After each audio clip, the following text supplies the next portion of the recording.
Opa! No ar, sou a Rádio Galaxy Strike. Agora sim é pra valer, a Cultura Custo está em festa. Eu explico tudo.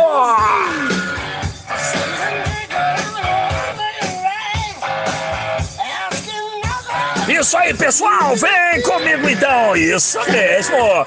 Dia 19 de dezembro, a partir das 9 horas da manhã, Itaquaquecetuba estará em movimento no cenário Custom. O palco será na Avenida TVA.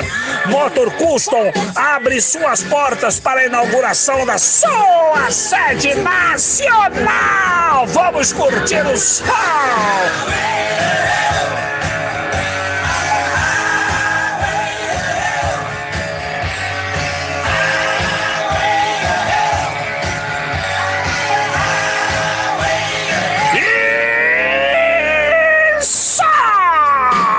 Então tá, continuando a prosa.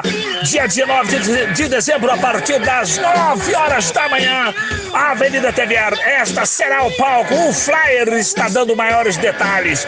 Pessoal, acontecerá dentro do evento do Motor Custom Brasil, o primeiro encontro de triciclos de Itaquaquecetuba, e o Trivale está envolvido nessa festa.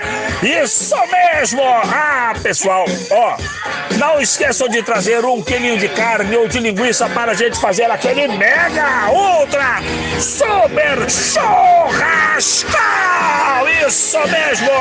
Motor Custom, Cultura Custom na veia, com responsabilidade.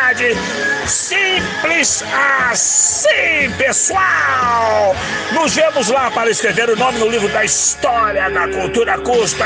No Stop Man! Nos vemos lá.